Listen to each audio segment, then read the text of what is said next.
What's up guys, Mark again, and today I'm going to be reviewing an incredibly anticipated album. Not nearly as much as Frank Ocean, which was my last video, link down below. But anyways, back to the point of this video. Today I'm going to be reviewing the most anticipated album by me. That is the brand new album by A Day to Remember, Bad Vibrations. Now, I'm just gonna get my bias out of the way immediately. A Day to Remember is my favorite band. It's pretty much A Day to Remember in the Wonder Years. Really, right before Homesick was released, gave them a listen and I was hooked. Homesick is one of my favorite albums ever. Now, there's a whole ton of background to this album about why they didn't record with Andrew Wade. Pretty much the reasoning was that it was too comfortable for them. It was just another time around, just give it another go. Really just gonna be them going through the motions. Talk to their manager and their manager puts them on a plane and sends them to Colorado. Pretty much got cooped up in a studio and banged out this album. If you want to read a little bit more background, I'll link some articles down below. There's certain interviews. So here we are. The album was supposed to be released about 2 weeks ago was the original release date.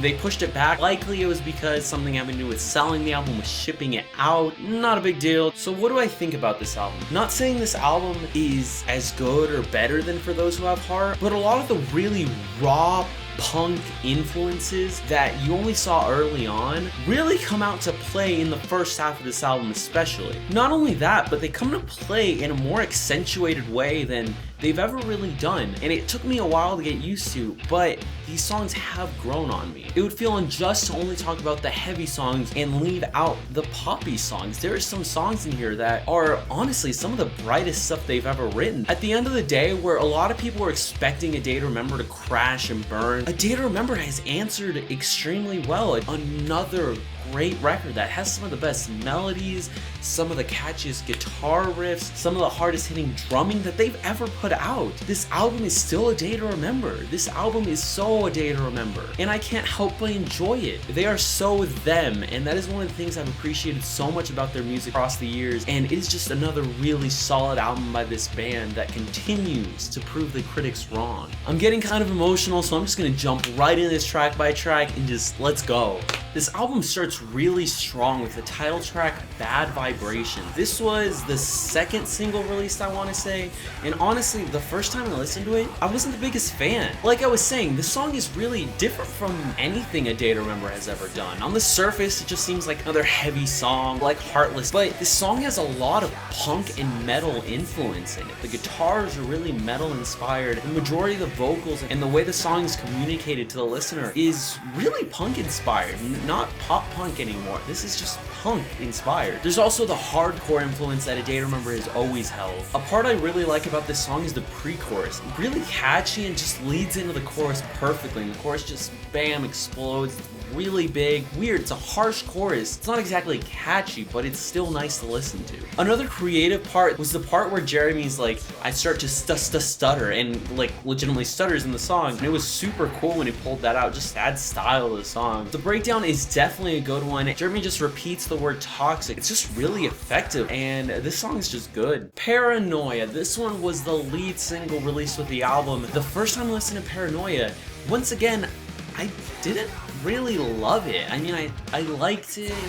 It was okay. However, after a few listens, I realized this is a classic ADTR song with a few spins on it, and it is just another amazing track by this band. The drumming is great throughout this song and throughout the entire album. Shellnut continues to grow as someone who is pushing the genre. A little guitar riff throughout is just memorable. It's an eerie sounding hook that goes with the lyrical content of this song. I enjoy the song lyrically mainly because of the theme. I know I have a tendency to shout out pre-choruses, but this one has another really good pre-chorus. Alex just drops it with the China and then you just explode in the chorus. Super catchy. The chorus has me dancing every time I listen to it. Really just one of those songs that makes you wish you were at a show just having fun with a bunch of people. Once again, another very good breakdown. It hits the breakdown and then it kind of hits you even harder and goes into an even heavier part. This one is Here to Stay. Naivety. The next song is called, and I'm only gonna say this once because it is the weirdest word to pronounce ever, Naivety. I really like this one. This one's honestly kind of basic. This one I actually liked the first time I listened to it. Go figure. Once again, a really nice catchy chorus, not a whole ton lyrically to this one. The bridge feels a lot like the song I Remember. This song really just combines some punk influences that we've heard in the first two songs of the album so far and throws them in with a surprisingly bright chorus. The next song on the album is called Exposed, and I just want to read you guys a lyric on it to get you a feel for what the song is really about. They'll trade you a voice for an illusion of choice. Now, this song is completely political, something A Day to Remember has never done lyrically. So while this song is really just metalcore, hardcore song, lyrically it has punk influences. One of the things Jeremy says in an interview that I read, he didn't know if he wanted to put this out there.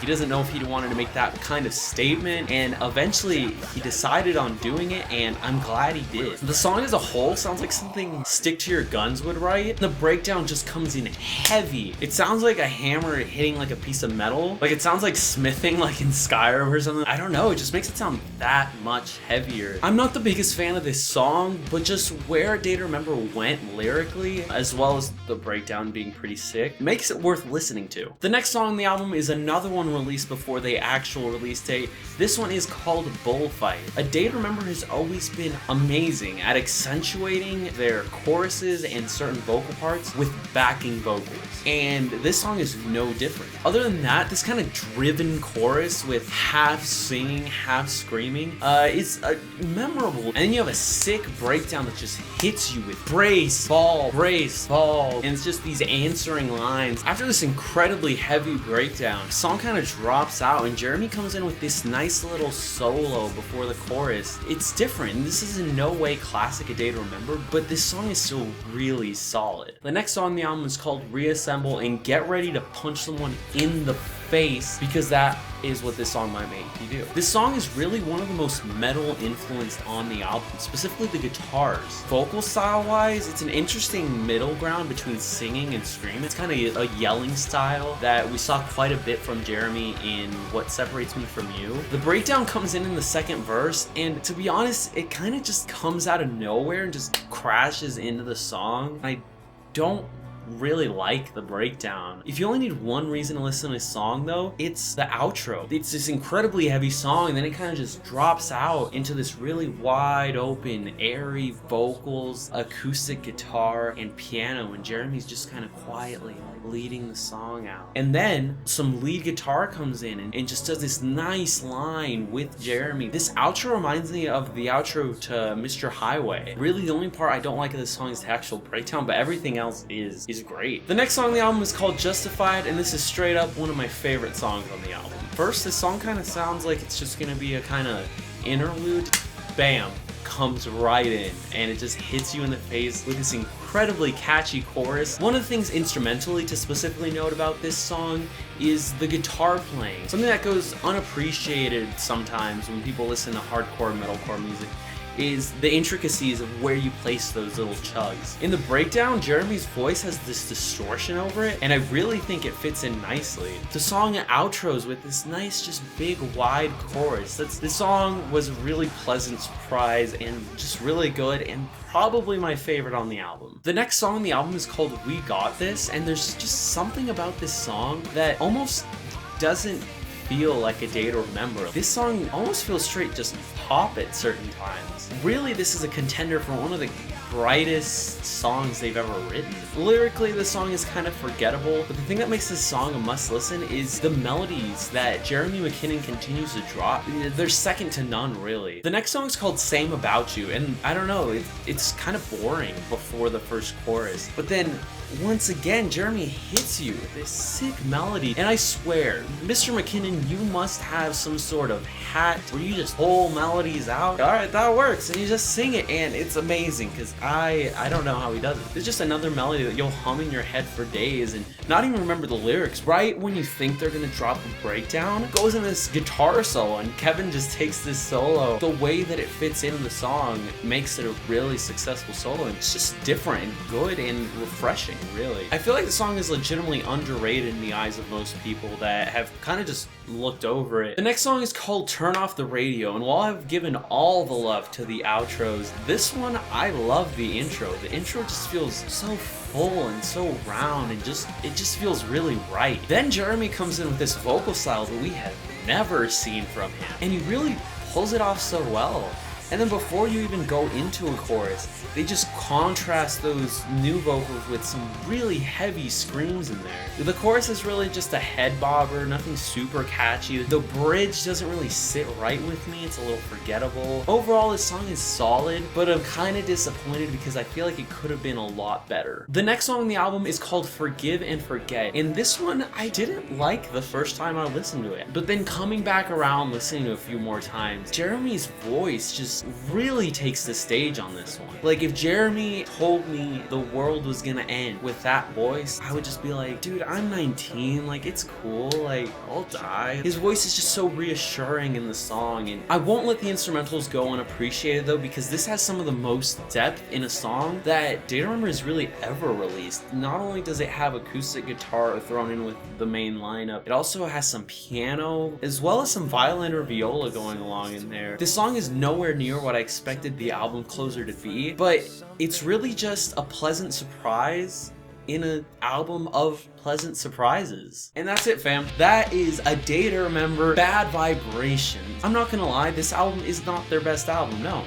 Do I think this album should be praised instead of thrown to the wall because it's not Homesick? Yes. It's still a day to remember. They've experimented with some new influences and some new sounds, and obviously they've recorded with someone differently, and this is A Day to Remember album. You can tell. While this album does have its bumps in the road, I just legitimately enjoy it. I think unlike some of their past work, this one might have to be listened to a few times to get a real appreciation for some of the songs, and you might be surprised. If you didn't like the singles at first, you might still legitimately enjoy this album. So out of a 10-point scale, I'm gonna give A Day to Remember's Bad Vibrations a 7.5 out of 10. I'm gonna drop my favorite and my least favorite tracks down below in the comments. If you guys want to reply to that and tell me your favorite and least favorite tracks, that'd be greatly appreciated. If you enjoyed this review, why not drop a like? If you really enjoyed this review and you want to see some more, why not subscribe? Thank you so much for watching and staying till the end. I really appreciate it. I hope you guys have a wonderful day and stay beautiful. Oh yeah, by the way, if you're wondering, I am totally wearing a pink shirt. This is not white. I bought it at Warped Tour. It's a state champ shirt, and I bought it because it was the sickest piece of merch at Warped Tour. This shirt is dope. I don't care. Dude's gonna wear pink.